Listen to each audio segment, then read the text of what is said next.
구글 전 CEO가 실수로 켜놓은 마이크 때문에 미국 국무부가 비상사태를 선포했습니다. 중국과 미국이 모르는 사이 이미 한국이 판을 뒤집었다. 강연 영상은 24시간 만에 삭제됐지만 이미 백악관은 극비리에 움직이기 시작했습니다. 한국을 즉시 최우선 동맹국으로 격상하라. 한국이 조용히 숨겨온 충격적 현실, 지금 바로 공개합니다. 저는 올리버 첸입니다.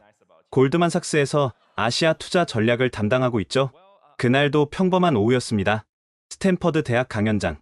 전 구글 CEO 에릭 슈미트가 연단에 올랐어요. 실리콘밸리 투자자 300명이 모인 자리였습니다. 저도 그중 한 명이었죠. 여러분, 불편한 진실을 하나 말씀드리겠습니다. 슈미트의 첫 마디에 강연장이 조용해졌습니다. 그는 잠시 침묵한 뒤 폭탄을 터뜨렸어요. AI 시대에 살아남을 국가는 단 5개뿐입니다. 옆자리 동료가 속삭였습니다. 또 미중 패권 얘기겠지. 저도 그렇게 생각했어요. 하지만 슈미트가 읊은 명단은 예상을 벗어났습니다. 미국, 중국, 인도, 일본, 그리고 한국입니다. 순간 강연장이 술렁였어요. 누군가 큰 소리로 물었습니다. 한국이요? 독일이 아니고? 저는 거의 웃음이 나왔습니다.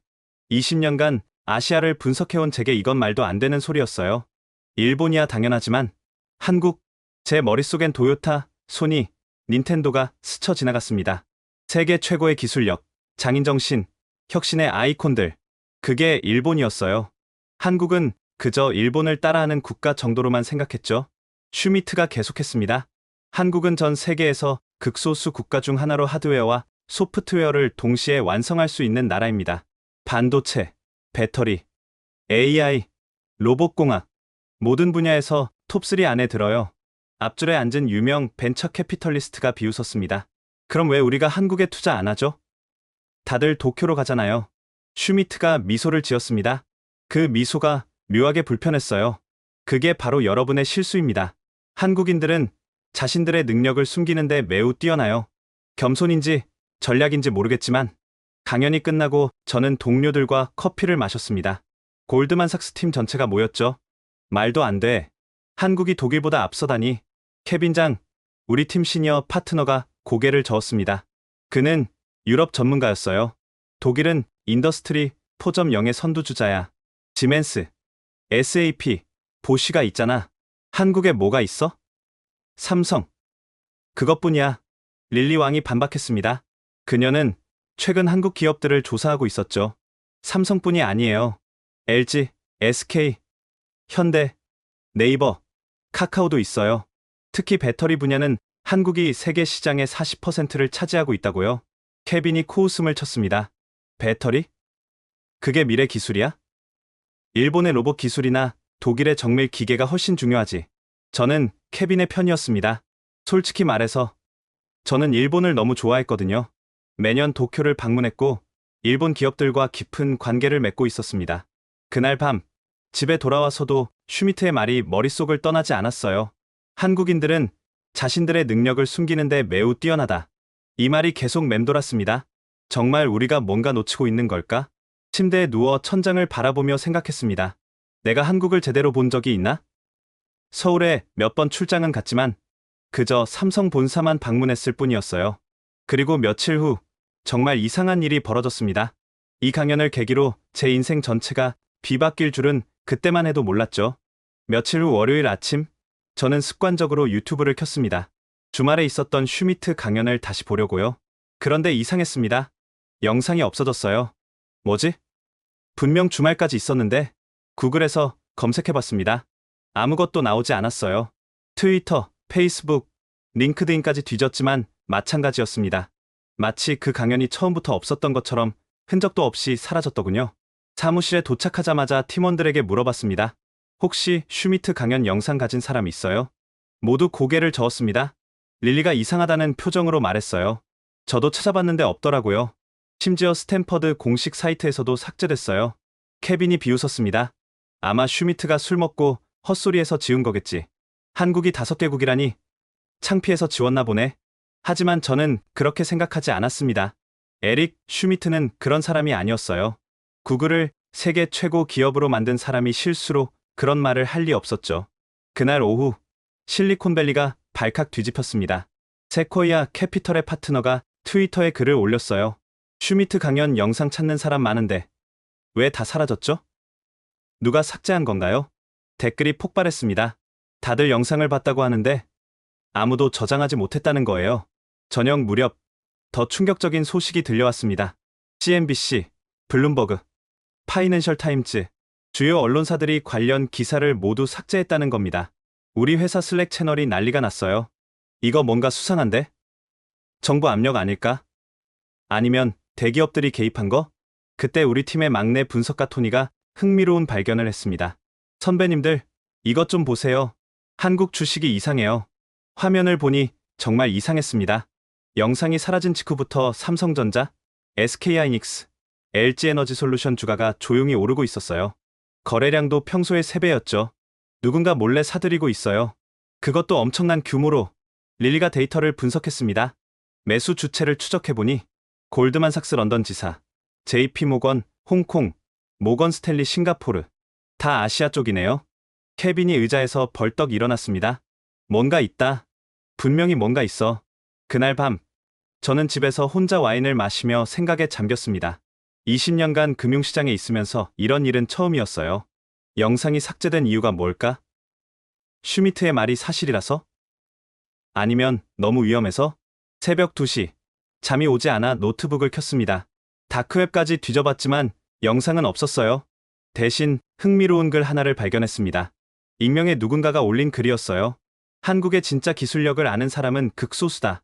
그들은 의도적으로 2등인 척하고 있다. 슈미트가 진실을 말했기 때문에 영상이 삭제된 것이다. 댓글들이 달려 있었습니다.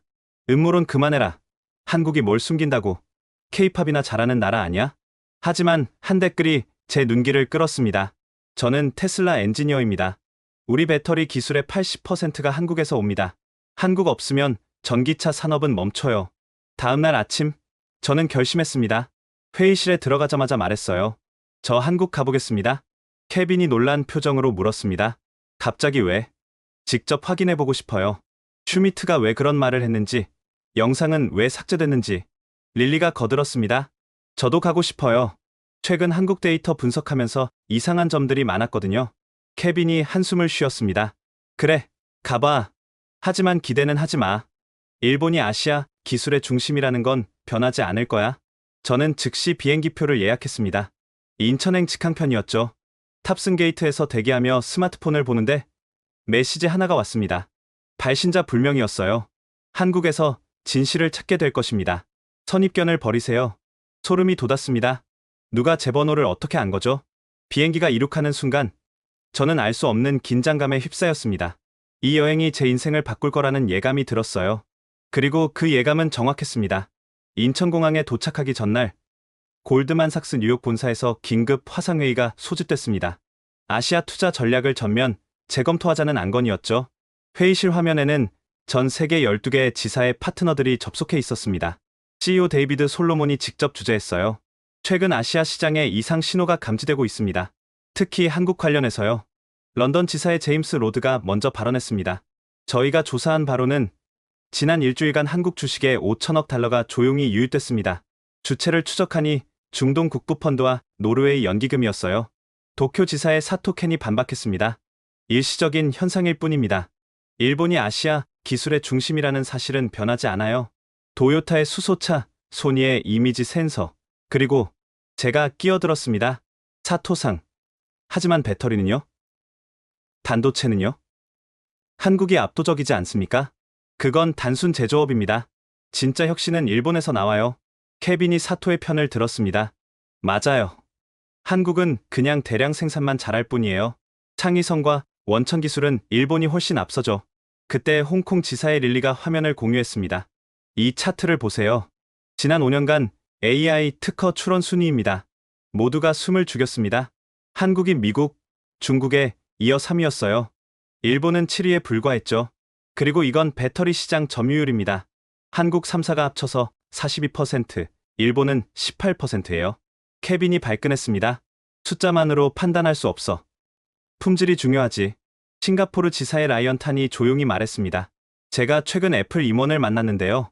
차세대 아이폰 배터리를 한국 기업에 전략 맡긴다고 하더군요. 일본 기업은 탈락했고요. 회의실이 조용해졌습니다. 데이비드 솔로몬이 결론을 내렸습니다. 올리버, 당신이 직접 한국에 가서 확인하고 오세요. 72시간 내로 보고서를 제출하기 바랍니다. 알겠습니다. 화상회의가 끝나고 케빈이 저를 붙잡았습니다. 올리버, 편견 없이 봐. 한국이 잘하는 건 인정해. 하지만 일본을 넘어섰다? 그건 아니야. 저도 사실 케빈과 같은 생각이었습니다. 일본은 제게 특별했어요. 첫 해외 출장지였고 가장 많은 인맥을 쌓은 곳이었죠. 귀국 준비를 하며 도쿄의 파트너 야마다상에게 전화했습니다. 올리버상, 한국 가신다고요? 시간 낭비예요. 오히려 도쿄 오세요. 소프트뱅크가 새로운 로봇 공개한대요. 감사합니다. 하지만 이번엔 꼭 가봐야 할 것 같아요. 후회할 겁니다. 한국엔 볼 게 없어요. 삼성 빼면 뭐가 있습니까? 저는 웃으며 전화를 끊었습니다. 하지만 마음 한구석에선 야마다상 말이 맞을 거라고 생각했죠. 공항으로 가는 택시 안에서 자료를 정리했습니다. 한국 GDP 세계 10위 인구 5,100만 주력 산업 반도체, 조선, 자동차, 배터리. 숫자는 인상적이었지만 일본과 비교하면 여전히 작았습니다. 일본 GDP 세계 3위 인구 1억 2,500만 글로벌 브랜드 도요타, 혼다, 소니, 닌텐도, 유니클로, 탑승 수속을 하며 생각했습니다. 아마 이번 출장도 별 소득 없이 끝나겠지. 그때 옆에서 누군가 한국어로 통화하는 게 들렸습니다. 중년의 한국인 비즈니스맨이었어요. 응. 나 지금 샌프란시스코 공항이야. 아니, 이번엔 큰 건 성사시켰어. 실리콘밸리 스타트업 세계 인수했지. AI 기술 확보했고, 순간 귀가 쫑긋해졌습니다. 그가 전화를 끊자 제가 말을 걸었어요. 실례합니다. 한국 기업 다니시나요? 네. 네이버에 다닙니다. 네이버? 검색엔진 회사가 미국 스타트업을 인수한다고? AI 회사를 인수하셨다고요? 그가 미소 지었습니다. 네. 이번이 12번째예요. 한국 언론엔 안 나가지만 우리가 실리콘밸리에서 조용히 쇼핑 중이죠. 비행기에 올라 생각했습니다. 정말 우리가 뭔가 놓치고 있는 건 아닐까? 태평양 상공을 날며 창밖을 보니 구름 아래로 끝없는 바다가 펼쳐져 있었습니다. 마치 제가 모르는 거대한 진실이 수면 아래 숨어 있는 것처럼 느껴졌어요. 12시간 후, 저는 한국 땅을 밟게 됩니다. 그리고 제 20년 경력이 얼마나 좁은 시야에 갇혀 있었는지 깨닫게 되죠. 비행기가 인천공항에 착륙했습니다. 새벽 5시 30분이었어요. 게이트를 나서는 순간 뭔가 달랐습니다. 공항이 너무 조용했어요. 아니, 정확히 말하면 사람 소리가 없었습니다. 입국 심사대로 가는데 앞에 로봇이 서 있었어요. 키가 180cm쯤 되는 흰색 로봇이었죠. 안녕하세요. 올리버 첸님. 인천공항에 오신 것을 환영합니다. 깜짝 놀랐습니다. 제 이름을 어떻게 아는 거죠? 여권을 보여주세요. 여권을 스캔하자 로봇이 말했습니다. 비즈니스 목적 방문이시군요. 서울 시내까지 최적 경로를 안내해드릴까요? 네. 현재 시각 기준 가장 빠른 경로는 공항철도 직통열차입니다. 43분 소요됩니다. 플랫폼까지 제가 안내하겠습니다. 로봇이 앞서 걸어갔습니다. 아니, 걸었다기보다 미끄러지듯 움직였어요. 입국 심사대에 도착했는데 여기도 무인이었습니다. 얼굴 인식과 지문 스캔만으로 7초 만에 통과했어요. 수화물 찾는 곳도 완전 자동화였습니다. 제 가방이 정확히 제 앞으로 컨베이어 벨트를 타고 왔죠. 가방에 제 이름이 홀로그램으로 표시되어 있었어요. 이게 뭐지? 옆에 있던 한국인 승객이 웃으며 말했습니다. 아, 외국분이시구나. 수화물 태그에 칩이 있어서 자동 분류돼요. 3년 전부터 이렇게 바뀌었어요. 3년 전부터. 나리타 공항도, 창이 공항도 이런 시스템은 없는데 공항철도 플랫폼으로 내려갔습니다. 역시 무인이었어요.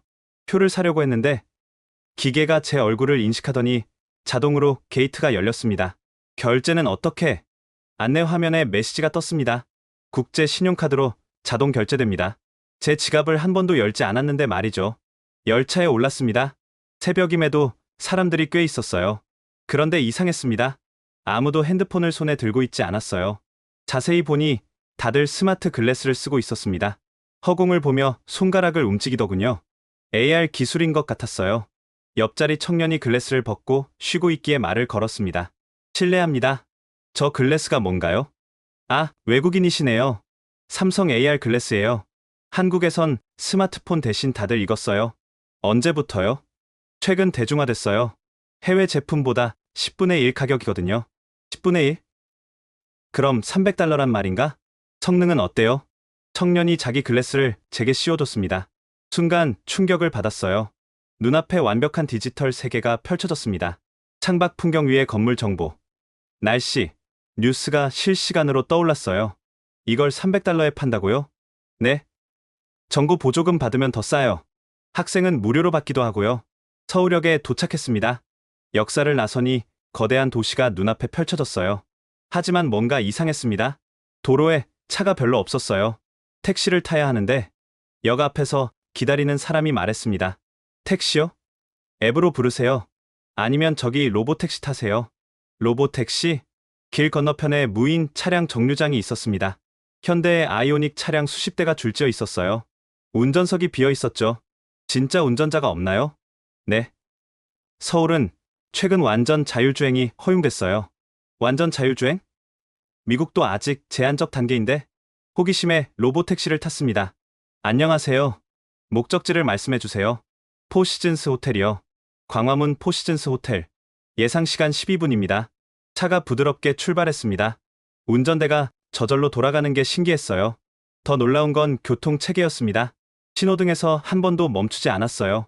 차량들이 마치 짜인 것처럼 완벽하게 교차하며 지나갔죠. 어떻게 신호등에 안 걸리죠? 서울시 전체가 AI 교통관제 시스템으로 연결되어 있습니다. 모든 차량의 경로를 실시간 최적화하죠. 호텔에 도착했습니다. 12분 정확했어요. 체크인 역시 얼굴 인식으로 10초 만에 끝났습니다. 엘리베이터도 버튼을 누르지 않아도 제 층으로 알아서 갔어요. 방에 들어가 창밖을 봤습니다. 광화문 광장이 한눈에 들어왔어요. 아침 7시 출근 시간인데도 거리가 한산했습니다. 그런데 자세히 보니 사람들이 없는 게 아니었어요. 다들 지하로 들어가고 있었죠. 나중에 안 사실인데 서울 전체가 지하 도시로 연결되어 있었습니다. 지하철역, 쇼핑몰, 사무실이 다 연결되어 있어서 밖으로 나올 필요가 없었던 거예요. 아침을 먹으러 호텔 레스토랑에 갔습니다. 여기도 절반이 로봇 직원이었어요. 옆 테이블 한국인 비즈니스맨들의 대화가 들렸습니다. 어제 뉴욕 거래 어떻게 됐어? 성사했지. 골드만삭스가 우리 회사 지분 20% 사기로 했어. 귀가 쫑긋해졌습니다. 얼마에? 50억 달러. 커피를 마시다 뿜을 뻔했습니다. 50억 달러? 무슨 회사길래? 그들이 일어서며 명함을 교환하는 게 보였어요. 쿠팡 전략기획 상무. 쿠팡. 온라인 쇼핑몰이 50억 달러? 핸드폰으로 급하게 검색했습니다. 놀랍게도 쿠팡의 기업 가치가 1000억 달러를 넘었더군요. 아마존의 10분의 1 규모였어요. 이게 어떻게 가능하지? 점심 약속 시간까지 여유가 있어 광화문 일대를 걸었습니다. 길거리 편의점에 들어갔는데 여기도 무인이었어요. 그냥 물건을 집어나오니 자동 결제가 됐습니다. 아마존 고가 여기도 있네? 지나가던 학생이 웃으며 말했습니다. 아마존 고요? 그게 뭔가요? 이건 그냥 우리나라 편의점이에요. 5년 전부터 다 이래요. 5년 전부터 갑자기 슈미트의 말이 떠올랐습니다. 한국인들은 자신들의 능력을 숨기는데 매우 뛰어나다. 정말 그런 것 같았어요. 세계는 한국을 K-팝과 드라마의 나라로만 알고 있었죠. 하지만 제가 본 한국은 완전히 달랐습니다. 미래가 이미 일상이 된 나라였어요. 점심 약속 장소는 강남 테헤랄로였습니다. 한국 마이크로소프트 지사장과의 미팅이었죠. 택시를 탔는데 기사님이 물었습니다. 외국분이시죠? 한국 처음이세요? 네. 사실 좀 놀랐어요. 생각보다 훨씬 발전해 있네요. 기사님이 웃었습니다. 아직 강남 못 가보셨구나. 진짜는 거기 있어요. 한강을 건너 강남에 들어서는 순간 입이 떡 벌어졌습니다. 빌딩마다 거대한 미디어 파사드가 있었어요. 건물 전체가 스크린이었죠. 3D 홀로그램 광고가 공중에 떠다녔고요. 저게 진짜 홀로그램인가요? 네. 삼성이 최근 상용화했어요. 세계 최초죠. 더 놀라운 건 거리 풍경이었습니다. 사람들이 다 이어폰을 끼고 허공에 대고 말하고 있었어요. 처음엔 다들 전화하는 줄 알았죠. 아니에요. AI 비서랑 대화하는 거예요. AI 비서요? 네이버 클로바나 카카오 아이 같은 거요. 한국 사람 90%가 써요. 신호등 앞에서 신기한 장면을 봤습니다. 할머니 한 분이 횡단보도 앞에 서자 신호가 자동으로 바뀌었어요. 그리고 음성이 나왔습니다. 김순자 할머님, 안전하게 건너세요. 천천히 가셔도 됩니다. 저 할머니를 어떻게 알죠? 스마트 시티 시스템이에요. 노약자나 장애인을 인식해서 신호 시간을 조절해줘요. 테헤란로에 도착했습니다.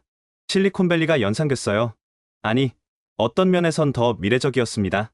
건물 1층마다 스타트업 카페가 있었고 젊은이들이 노트북을 펴고 일하고 있었어요. 카페에 들어가 커피를 주문했습니다. 안녕하세요. 무엇을 도와드릴까요? 놀랍게도 바리스타가 로봇이었어요. 그런데 움직임이 너무 자연스러웠습니다. 아메리카노 한 잔이요. 시럽 추가하실래요? 올리버님은 평소 바닐라 시럽을 선호하시던데요. 어떻게 아는 거지? 공개된 선호도 프로필에 기록되어 있어요. 원치 않으시면 개인정보 차단 가능합니다. 커피를 받아 자리에 앉았습니다. 옆 테이블에서 흥미로운 대화가 들렸어요. 영어였습니다. 이 기술 정말 놀라워. 오픈 AI보다 6개월은 앞서 있어. 돌아보니 실리콘밸리에서 본 적 있는 얼굴이었어요. 구글 AI 팀장이었죠. 안녕하세요. 저 골드만삭스 올리버입니다. 구글 에릭이시죠? 아, 올리버. 여기서 만나다니. 한국 때문에 오셨구나. 네, 에릭은요? 우리도 조사 중이에요. 네이버랑 협업 논의하러 왔죠. 네이버가 그렇게 대단한가요? 에릭이 노트북을 보여줬습니다. 이거 보세요. 네이버 하이퍼클로바 X 벤치마크 결과예요. 한국어는 물론이고 영어 성능도 GPT-4를 넘었어요. 어떻게 그게 가능하죠? 한국 정부가 몇 년 전부터 AI에 10조 원을 투자했대요. 그리고 삼성, LG, SK가 컨소시엄을 만들어서 함께 개발했고요. 대기업들이 협력을? 그게 한국의 무기예요. 경쟁하면서도 필요하면 뭉친다고. 마이크로소프트 지사장을 만났습니다. 그는 한국계 미국인이었어요. 올리버 씨, 한국이 어떠세요? 솔직히 충격받았습니다. 뭐가 가장 놀라우셨어요? 디지털 인프라요. 미국보다 앞선 것 같아요. 그가 웃었습니다. 앞선 정도가 아니에요. 5년은 빠르죠. 인터넷 속도만 봐도 미국의 10배예요. 왜 이런 사실이 알려지지 않았죠? 한국인들의 성향이에요. 자랑하는 걸 싫어하죠. 그리고 전략적으로 숨기기도 해요. 너무 앞서가면 견제받으니까. 식사 후 그가 저를 삼성동으로 데려갔습니다. 코엑스 지하 보여드릴게요. 에스컬레이터를 타고 내려가니 거대한 지하 도시가 펼쳐졌습니다. 와, 스타필드 도서관 아세요? 거대한 책장이 천장까지 솟아 있었어요. 그런데 사람들이 책을 안 읽고 있었습니다. 다들 뭐 하는 거죠? AR로 책 읽어요. 글래스 쓰고 책 표지만 보면 내용이 입체적으로 나타나요. 한 아이가 공룡 책을 보고 있었는데 눈앞에 티라노사우루스가 걸어다니고 있었어요. 이런 게 일상이에요? 네. 한국 교육은 이미 메타버스로 상당히 전환됐어요. 지하 쇼핑몰을 걸었습니다. 점포의 90%가 무인이었어요. 옷가게조차 AI 피팅룸이 있어서 가상으로 입어볼 수 있었죠. 오프라인 매장이 필요한가요? 체험 공간이죠. 구매는 다 온라인으로 해요. 쿠팡이 1시간 내 배송하니까. 1시간? 새벽 배송도 놀랐는데 1시간이요? 서울은 그래요. 물류센터가 도심 곳곳에 있거든요. 강남역 교차로에 섰습니다. 출퇴근 시간인데 혼잡하지 않았어요. 사람들이 다 어디 있죠? 재택근무가 70%예요. 코로나 이후로 정착됐죠. 그래도 이렇게 한산할 정도로? 그리고 절반은 지하로 다녀요. 날씨에 상관없이 이동할 수 있거든요. 해가 지자 강남의 진짜 얼굴이 드러났습니다. 빌딩들이 거대한 스크린으로 변했어요. 도시 전체가 하나의 거대한 미디어 아트 작품 같았죠. 이게 매일 밤 펼쳐지나요? 네. 관광객들이 이것 보러 와요. 타임스퀘어보다 유명해졌죠. 호텔로 돌아오며 생각했습니다. 내가 알던 한국은 없었어요. K-팝과 김치의 나라? 천만에요. 여기는 미래 그 자체였습니다. 다음날 아침 성남 판교로 향했습니다. 네이버 본사를 방문하기 위해서였죠. 판교역에 내리니 또 다른 세상이었어요. 강남이 화려한 미래라면 판교는 차분한 혁신의 도시였습니다. 역 앞에 자율주행 셔틀이 줄지어 있었어요. 네이버 제2사옥 가세요? 네. 어떻게 아셨어요? 오늘 오전에 외국인 미팅이 그곳뿐이에요. 타세요. 무료예요. 셔틀에는 저 같은 외국인들이 가득했습니다. 독일, 프랑스, 인도에서 온 사람들이었죠. 독일에서 온 지멘스 임원이 말했습니다. 당신도 네이버 기술 보러 왔나요? 네. 골드만삭스에서 왔어요. 지멘스도 관심 있나요? 관심 정도가 아니죠. 파트너십을 맺으려고요. 그들의 AI가 우리 산업용 로봇에 필요해요.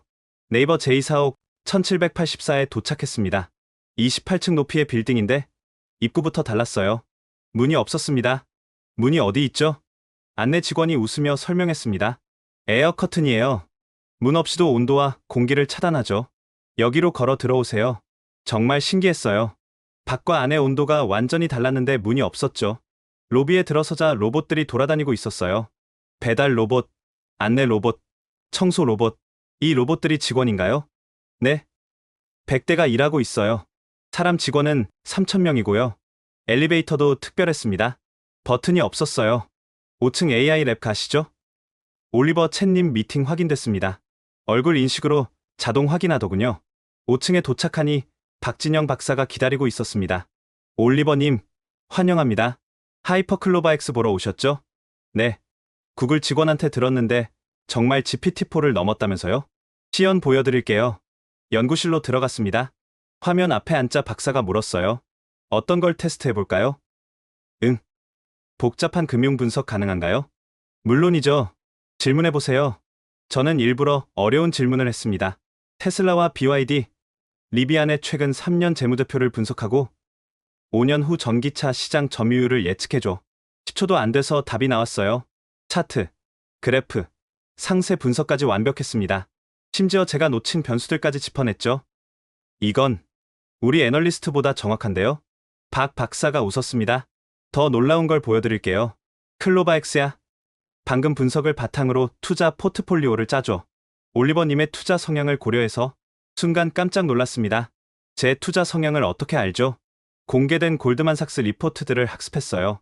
올리버님 스타일을 파악했죠. 화면에 포트폴리오가 나타났습니다. 제 스타일 그대로였어요. 공격적이면서도 해지를 잊지 않는 한국어 특화 모델 아니었나요? 그건 클로바 1.0이었어요. 지금은 글로벌 모델입니다. 14개 언어를 네이티브 수준으로 해요. 구글이나 오픈 AI는 왜 이걸 못 만들죠? 데이터의 차이예요. 한국은 전 국민이 디지털 네이티브예요. 하루 24시간 데이터를 생산하죠. 그리고 정부가 익명화된 공공 데이터를 전면 개방했어요. 의료, 교통, 금융, 교육 모든 분야의 데이터를 AI 학습에 쓸 수 있죠. 옆 연구실로 이동했습니다. 여긴 로봇 연구소예요. 휴머노이드 로봇이 걸어다니고 있었어요. 움직임이 완전히 사람 같았습니다.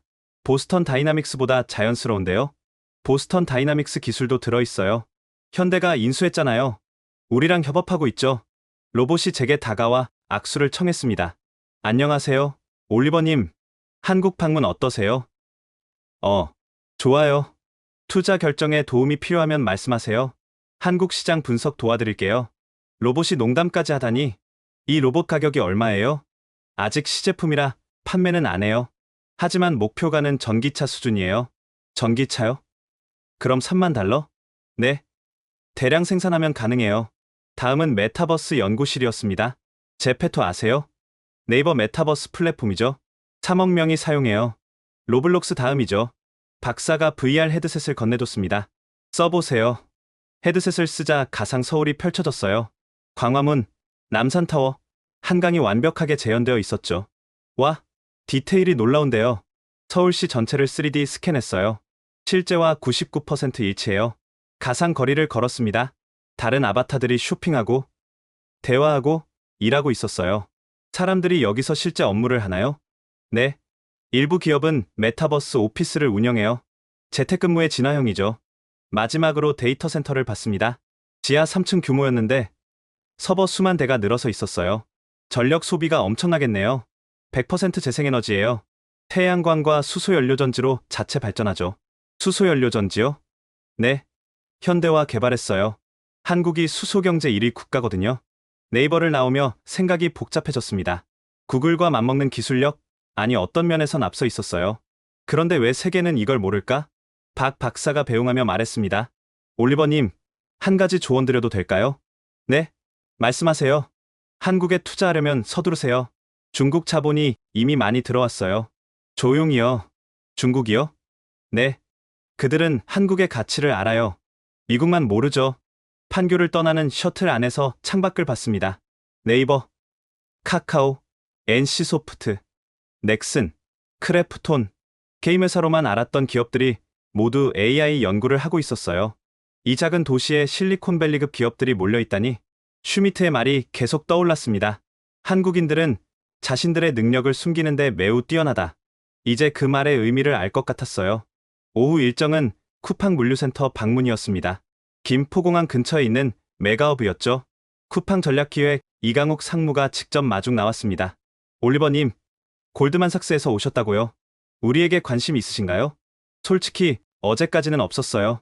그런데 한국 와서 생각이 바뀌었습니다. 다들 그러시더라고요. 메가허브 입구에 도착했습니다. 일단 규모부터 보시죠. 전망대에 올라가니 숨이 막혔습니다. 축구장 50개 크기의 물류센터가 눈앞에 펼쳐졌어요. 이게 한 개 건물인가요? 네. 아시아 최대 규모예요. 직원 5,000명, 로봇 3,000대가 일하죠. 내부로 들어갔습니다. 컨베이어 벨트가 미로처럼 얽혀 있었고 상자들이 쉴 새 없이 움직였어요. 하루 처리량이 얼마나 되죠? 평균 400만 건, 피크 때는 600만 건도 해요. 600만 건을? 네. 아마존 풀필먼트 센터의 2배 속도예요. 로봇 구역으로 갔습니다. 노란색 로봇들이 선반을 통째로 들어 운반하고 있었어요. 이 로봇들이 알아서 물건을 찾나요? 네. AI가 최적 경로를 계산해요. 사람보다 10배 빠르죠. 포장 구역도 자동화되어 있었습니다. 물건 크기에 맞춰 박스를 자동 선택해요. 포장재도 최소화하고요. 환경을 생각하는군요. 네. 한국은 환경 규제가 엄격해요. 재활용 안 되는 포장재는 못 써요. 그때 이상한 걸 발견했습니다. 저 빨간색 라인은 뭐예요? 그건 로켓 배송 전용이에요. 주문 후 3시간 내 배송하는. 3시간이요? 어떻게 가능하죠? 이 상무가 태블릿을 보여줬습니다. 서울 시내 마이크로 풀필먼트 센터가 200개 있어요. 고객 반경 3km마다 하나씩이죠. 200개나요? 편의점처럼 촘촘해요. 그래서 1시간 배송도 가능하죠. 배송 차량 구역으로 갔습니다. 전기 트럭 수백 대가 줄지어 있었어요. 모두 전기차네요. 네. 최근 100% 전기차로 전환했어요. 현대와 협업해서 만든 쿠팡 전용 모델이에요. 충전은? 여기서 자동으로 돼요. 무선 충전이라 케이블도 필요 없죠. 더 놀라운 건 배송 기사들이었습니다.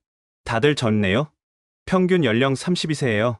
그리고 정직원이에요. 정직원이요? 미국은 다 계약직인데 한국은 달라요. 쿠팡맨들 연봉이 5천만 원 넘어요. 복지도 대기업 수준이고요. 그럼 인건비가 높죠. 하지만 이직률이 5%예요. 숙련도가 높아서 생산성이 미국의 1.5배예요. 통제실로 갔습니다. 거대한 스크린에 한국 지도가 떠 있었고 실시간으로 배송 현황이 표시됐어요. 지금 이 순간에도 20만 명이 배송받고 있어요. 새벽 배송은 어떻게 하죠? 고객이 자는 동안 현관 앞에 놔둬요. 도난? 거의 없어요. 한국은 안전하니까. 이 상무가 자랑스럽게 말했습니다.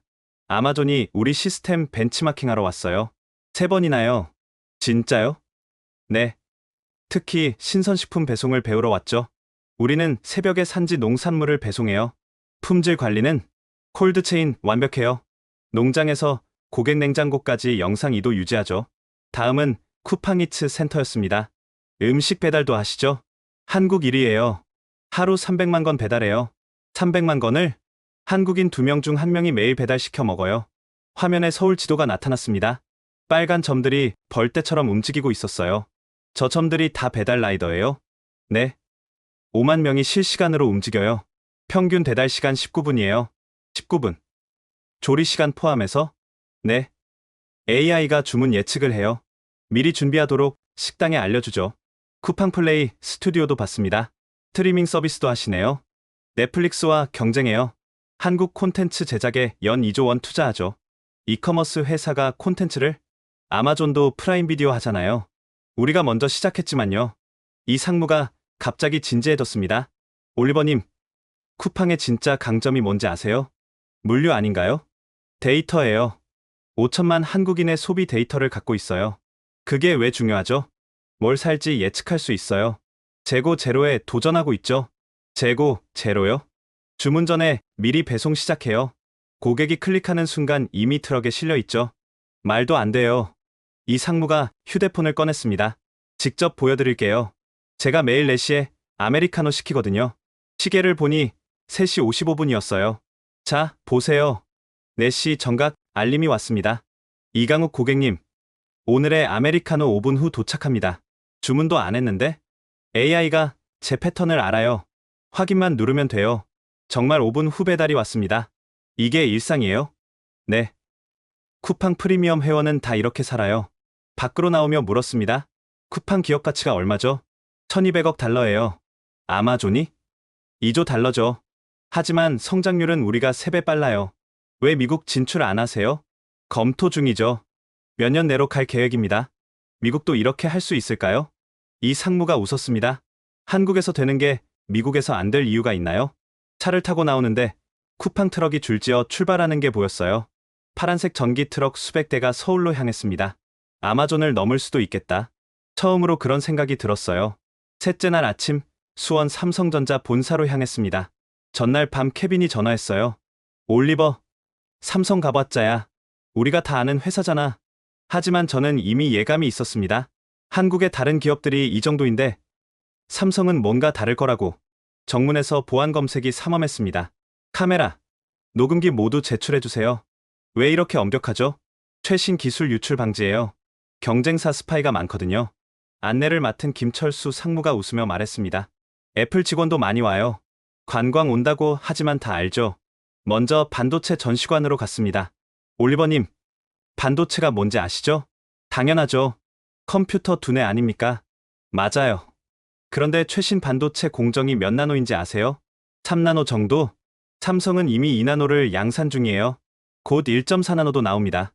1.4나노요? 원자 크기 아닌가요? 거의 그래요. 원자 5개 크기예요. 실제 웨이퍼를 보여줬습니다. CD처럼 생긴 원판이었죠. 이 안에 트랜지스터가 몇 개나 들어갈까요? 몇십억 개? 1000억 개예요. 사람 뇌세포 수준이죠.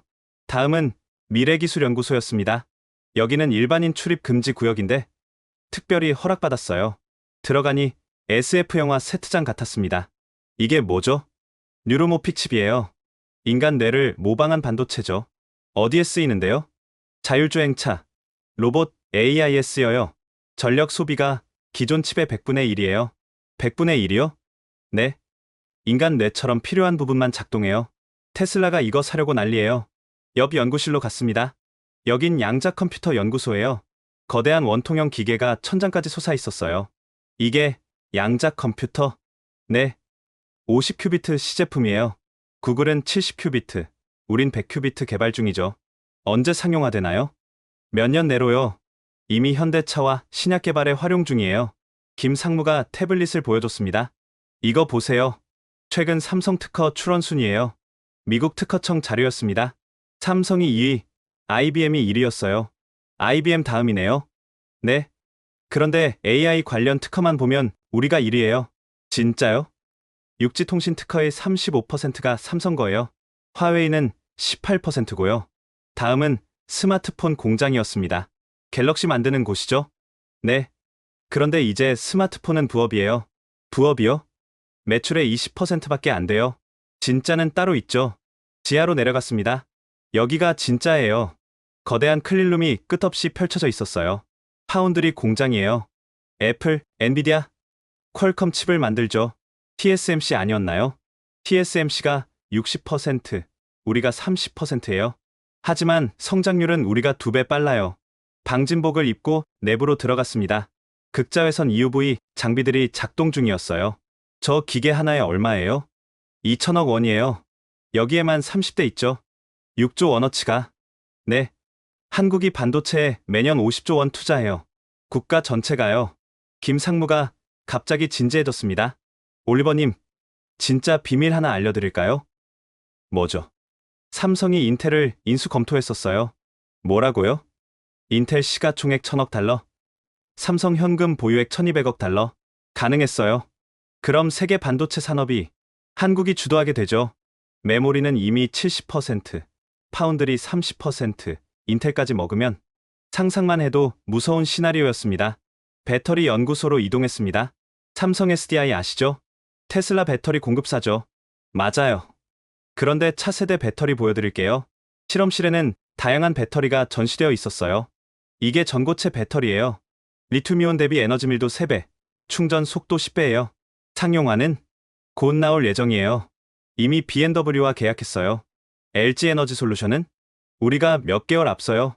물론 그들도 무섭게 추격하지만 김 상무가 작은 배터리를 보여줬습니다. 이건 뭐죠? 동전 크기네요. 의료용 배터리예요. 몸속에 넣는 거죠. 10년 사용 가능해요. 뭐에 쓰죠? 뇌 임플란트, 인공장기, 나노 로봇에 쓰여요. 마지막으로 미래 전시관에 갔습니다. 2030년 삼성을 보여드릴게요. 홀로그램으로 미래 도시가 펼쳐졌어요. 스마트 시티 전체를 삼성이 만들어요. 두바이에 짓고 있죠. 건설사도 아닌데? 삼성물산이 있잖아요. 부르즈 칼리파도 우리가 지었고요. 그건 알았는데 스마트 시티는 도시 OS를 우리가 만들어요. 교통, 에너지, 보안, 의료 모든 걸 통합 관리하죠. 화면에 숫자들이 떴습니다. 삼성그룹 전체 매출이 얼마인지 아세요? 3천억 달러 정도? 5천억 달러예요. 한국 GDP의 30%죠. 30%를 베트남 GDP의 20%도 삼성이 만들어요. 밖으로 나오며 물었습니다. 왜 이런 사실들이 잘 안 알려졌죠? 일부러 안 알려요. 너무 크면 견제받거든요. 화웨이처럼 되고 싶지 않아요. 그래서 조용히, 조용히 세계를 선도하는 거죠. 주차장에서 김 상무가 마지막으로 말했습니다. 올리버님, 대만 TSMC 아시죠? 당연하죠. 대만에 전쟁 나면 어떻게 될까요? 반도체 공급이 마비되죠. 그때 유일한 대안이 어디일까요? 한국. 맞아요. 미국이 한국을 포기 못하는 이유예요. 서울로 돌아오는 차 안에서 계속 생각했습니다. 삼성 하나만으로도 한국은 충분히 강대국이었어요.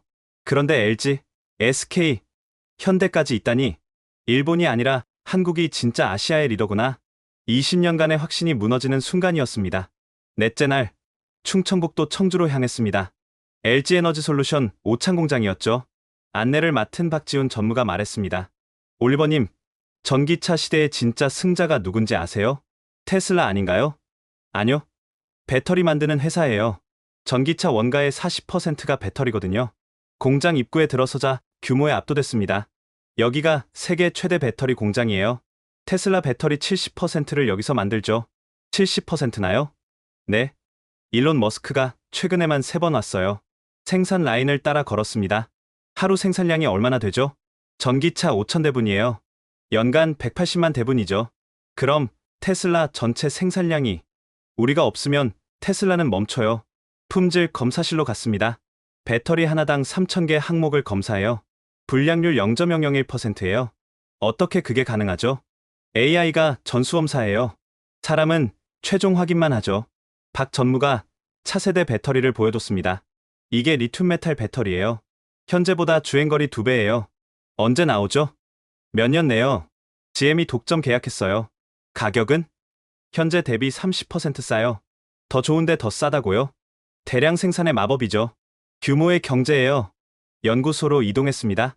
박사님들이 900명 이래요. 서울대, 카이스트 출신들이죠. 연구비는? 연간 2조 원이에요.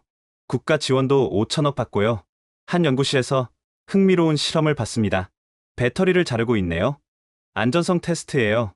잘라도, 구멍 뚫어도 폭발 안 해요. 진짜요? 연구원이 직접 못으로 배터리를 뚫었습니다. 연기만 살짝 날 뿐이었어요. 중국 배터리는 이러면 폭발해요. 그래서 유럽이 우리 걸 선호하죠. 오후에는 SK온 서산 공장으로 이동했습니다. CEO, 직속 전략팀장 최윤서 상무가 맞아줬어요. LG 다녀오셨죠? 우리가 더 보여드릴게요. 뭐가 다른가요? 우린 미국에 집중해요. 조지아, 켄터키에 공장 6개 짓고 있죠. 투자 규모가 15조 원이에요. 바이든이 직접 와서 기공식했어요. 생산동으로 들어갔습니다. 포드 F155 라이트닝 아시죠? 미국 픽업 트럭이죠. 그 배터리 100% 우리가 만들어요. 현대차는? 당연히 우리 거 쓰죠. 아이오닉 5, EV6 다요. 최 상무가 미국 지도를 보여줬습니다. 2030년까지 미국 배터리의 40%를 한국이 만들 거예요. 중국은? 미국이 견제하잖아요. IRA 법안 때문에 중국 배터리 못 써요. 그럼 한국이 독식하는 거죠. LG, SK, 삼성이 미국 시장 나눠 먹어요. 배터리 재활용 공장도 봤습니다. 폐배터리에서 리튬, 코발트를 95% 회수해요. 그게 경제성이 있나요? 리튬 가격이 10년 전 대비 10배 올랐어요. 폐배터리가 금광이죠. 연구소에서 놀라운 걸 봤습니다. 하늘을 나는 배터리요? 드론용이에요. 1시간 비행 가능해요. 일반 드론은 20분인데 우리 배터리는 에너지 밀도가 3배예요. 군사용으로도 이미 한국군이 쓰고 있어요. 미군도 관심 있고요. SK 임원들과 저녁을 먹었습니다. 한국 배터리가 왜 이렇게 강한가요? 2010년부터 투자했어요. 남들이 의심할 때 우리는 확신했죠. 위험하지 않았나요? 삼성, LG, SK가 경쟁하면서도 협력했어요. 소재는 같이 개발하고 판매는 따로 하죠. 경쟁과 협력을. 그게 한국식이에요. 치킨 게임 하다가 같이 망하는 것보다 낫죠. 최 상무가 와인을 따르며 말했습니다. 올리버님, 5년 후 세계가 어떻게 될까요? 전기차 시대가 오겠죠. 맞아요. 그리고 그 전기차의 심장은 한국이 만들어요. 중국이 추격하지 않을까요? 기술 격차가 5년이에요. 특허도 우리가 다 갖고 있고요. 일본은? 파나소닉이 유일한데 성장이 정체됐어요. 투자를 늦게 시작했거든요. 호텔로 돌아오며 생각했습니다. 반도체, AI, 물류, 그리고 배터리까지. 한국은 미래 산업을 모두 갖고 있었어요. 슈미트가 한국을 5개국에 넣은 이유를 이제 완전히 알겠다. 5째 날 밤, 판교 호텔 라운지에서 혼자 앉아 있었습니다. 노트북에 지난 며칠간의 기록을 정리하고 있었죠. 짝대기 네이버 GPT-4 능가하는 AI 짝대기 쿠팡 아마존보다 빠른 물류 짝대기, 삼성 세계 반도체의 30% 짝대기 LGSK 글로벌 배터리의 40%. 숫자를 보면서도 믿기지 않았어요. 내가 20년간 뭘 본 거지? 창밖으로 판교 테크노밸리가 한눈에 들어왔습니다. 불 켜진 빌딩들이 마치 실리콘밸리 같았어요. 아니, 더 밀집되어 있었죠. 케빈에게서 전화가 왔습니다. 올리버, 보고서 언제 낼 거야? 내일까지 정리할게. 별거 없지? 일본이 여전히 최고지? 저는 잠시 침묵했습니다. 케빈, 우리가 틀렸어. 뭐? 한국이 일본을 넘어섰어. 완전히. 농담하지 마. 농담 아니야. 직접 와서 봐. 전화를 끊고 다시 데이터를 봤습니다. 짝대기 한국 R&D, 투자 GDP 대비 세계 2위 짝대기 특허 출원 인구 대비 세계 1위 짝대기 대졸자 비율, OECD 1위 짝대기 인터넷 속도 세계 1위 짝대기 오집 보급률 세계 1위. 이건 단순한 숫자가 아니었어요. 한 나라가 미래를 준비하는 자세였죠. 바에서 만난 한국인 벤처 캐피털리스트와 대화를 나눴습니다. 한국이 어떻게 이렇게 됐죠? 그가 소주를 따르며 말했습니다. 위기 때문이에요. 위기요? 1997년 IMF, 2008년 금융위기. 망할 뻔했죠. 그래서? 살려면 미래로 가야 했어요. 과거에 안주하면 죽으니까. 일본은 위기가 없었나요? 일본은 너무 잘 나갔어요.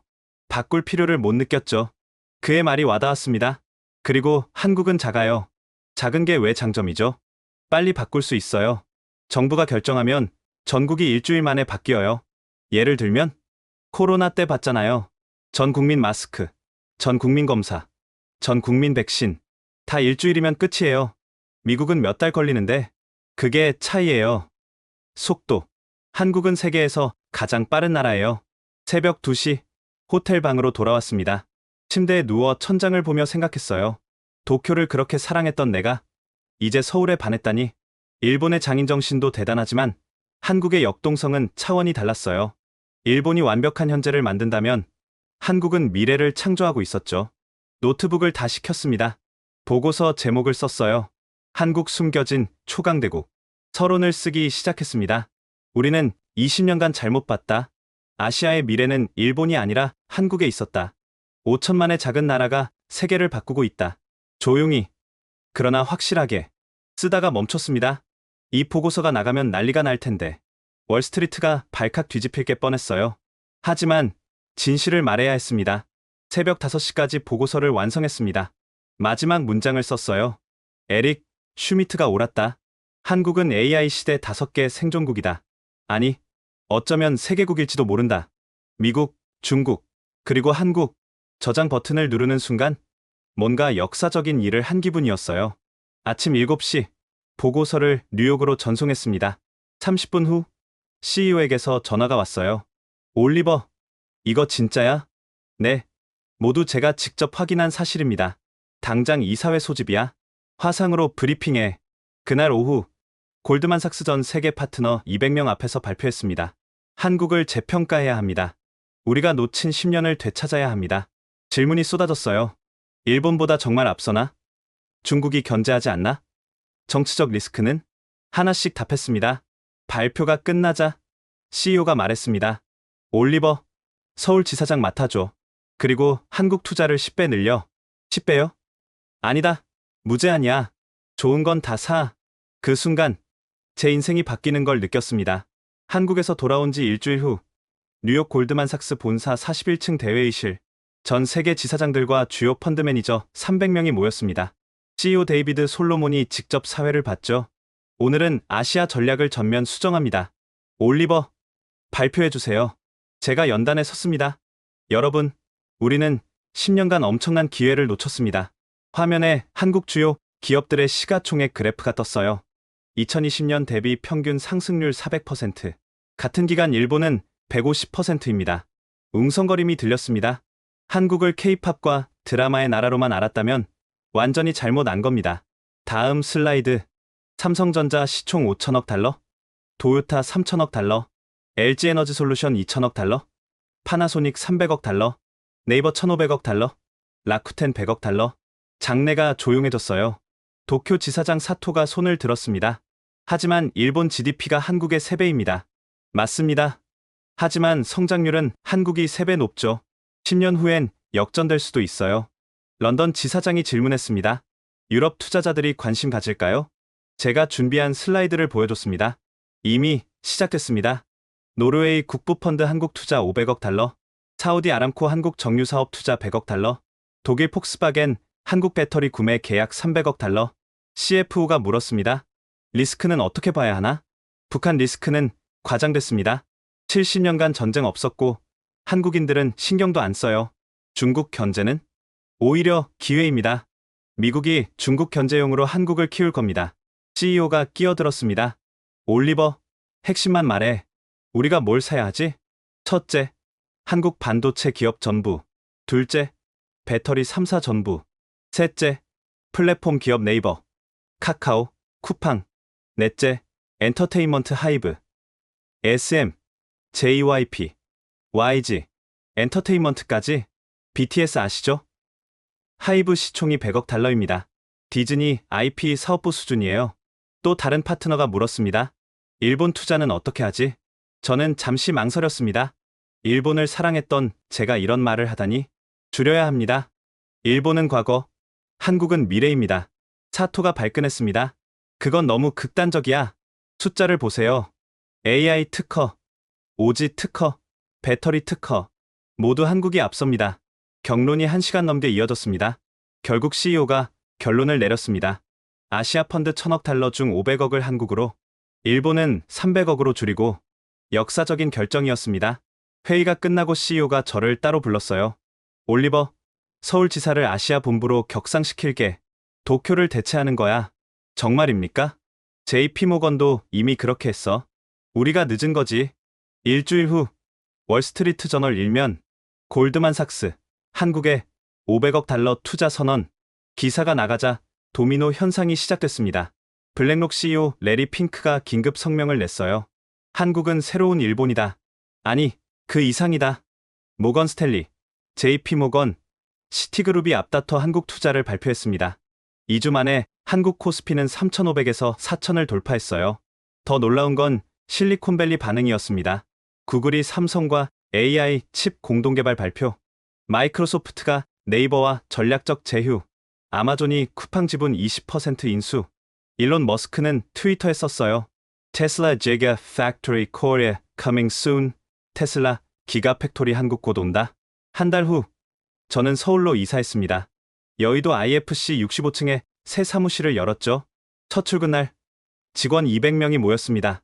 한국인 150명, 외국인 50명. 여러분, 우리는 역사를 쓰고 있습니다. 한국이 세계 금융의 새로운 중심이 될 겁니다. 창밖으로 한강이 보였습니다. 일본을 사랑했던 제가 이제 한국의 전도사가 됐다니. 하지만 후회는 없었어요. 진실을 봤으니까요. 그날 밤 옛 동료 케빈이 전화했습니다. 올리버, 도쿄 일본 기업들이 난리야. 투자금이 다 한국으로 간대. 어쩔 수 없어. 시대가 바뀐 거야. 나도 한국 가봐야겠다. 와, 네 인생이 바뀔 거야. 전화를 끊고 서울 야경을 봤습니다. 네온사인이 반짝이는 이 도시가 세계의 미래라니? 20년 전엔 상상도 못했을 일이었죠. 서울에 온 지 3개월, 여의도 사무실에서 아침 회의를 하고 있었습니다. 오늘 삼성바이오 상장 주관사 확정됐습니다. 우리가 땄어요. 규모가 100억 달러. 한국 역사상 최대 IPO입니다. 믿기지 않았어요. 불과 3개월 만에 이런 딜을 따다니. 점심은 네이버 경영진과 했습니다. 올리버님, 우리 미국 법인 상장 검토 중이에요. 골드만삭스가 주관 맡아주실래요? 당연하죠. 나스닥 상장이면 시총 2천억 달러는 가능해요. 정말요? 로블록스가 500억인데? 제페토가 그 절반 규모예요. 네이버 전체면 2천억 당연하죠. 오후엔 특별한 손님이 왔습니다. 워런 버핏의 오른팔, 버크셔 해서웨이 부회장이었죠. 올리버, 버핏이 한국에 관심 있대. 진짜입니까? 당신 보고서 읽었어. 한국이 새로운 일본이라고? 그 이상입니다. 뭘 사야 하지? 삼성전자, LG와 포스코, 전통과 미래를 다 가진 기업들이죠. 그가 메모했습니다. 100억 달러 정도 투자할 생각이야. 버핏이 한국에 100억 달러라니 세상이 정말 변했어요. 저녁엔 한국 정부 고위 관료들과 만찬이 있었습니다. 기획재정부 장관이 말했습니다. 올리버 대표님 덕분에 한국이 재평가받고 있어요. 감사합니다. 제가 한 건 진실을 말한 것뿐이에요. 한국 정부도 지원할게요. 뭐든 필요하면 말씀하세요. 금융 규제 좀 풀어주세요. 너무 보수적이에요. 검토하겠습니다. 한국을 아시아 금융허브로 만들 겁니다. 일주일 후 놀라운 뉴스가 떴습니다. 애플, 한국의 R&D 센터 설립, 투자 규모 50억 달러, 팀 쿡이 직접 서울에 왔어요. 기자회견에서 그는 말했습니다. 한국은 혁신의 나라입니다. 애플의 미래가 여기 있어요. 연수의 효과가 시작됐습니다. 엔비디아 한국 AI 연구소 설립, 메타 한국 메타버스 센터 오픈, 테슬라 울산 기가 팩토리 착공, 코스피는 5천을 돌파했고 원하는 달러당 1,000원까지 강세를 보였어요. 한국 부동산도 들썩였습니다. 판교 땅값이 3개월 만에 30% 올랐어요. 강남은 50% 올랐대요. 하지만 가장 놀라운 변화는 사람들이었습니다. 젊은이들의 표정이 밝아졌어요. 희망이 생긴 거죠. 한국에도 기회가 있구나. 해외 안 나가도 되겠어. 우리나라가 이렇게 대단했어? 택시 기사님이 말했습니다. 요즘 외국인들이 정말 많이 와요. 다들 한국 보러 온대요. 어떤 기분이세요? 자랑스럽죠. 우리가 이렇게 대단한 나라였나 싶기도 하고 3개월 전에 저를 돌아봤습니다. 일본만 보던 제가 한국의 전도사가 됐죠. 20년 경력이 3개월 만에 뒤집혔어요. 하지만 이게 진실이었습니다. 한국은 정말로 미래였어요. 지금까지 골드만삭스 올리버 첸 대표의 놀라운 경험담 어떻게 들으셨나요? 20년간 일본을 최고로 믿었던 월스트리트 최고 전문가가 단 일주일 만에 한국의 진가를 발견하고 완전히 다른 사람이 되었다는 이야기. 정말 놀랍지 않으신가요? 우리가 당연하게 여기던 일상이 사실은 세계 최고 수준이었다니. 우리도 모르는 사이 대한민국은 미래 강국이 되어 있었습니다. 이제 세계가 한국을 다시 보고 있습니다. 더 이상 작은 나라가 아닌 AI 시대를 이끌 핵심 국가로 말이죠. 여러분도 자부심을 가지세요. 우리는 정말 대단한 나라에 살고 있습니다. 이 놀라운 사실을 더 많은 사람들과 나누고 싶다면 공유 부탁드립니다. 세계가 놓친 한국의 진짜 모습을 알려주세요. 다음에도 더 놀라운 이야기로 찾아뵙겠습니다. 구독과 좋아요도 잊지 마시고요. 지금까지 원더풀의 사연이었습니다. 감사합니다.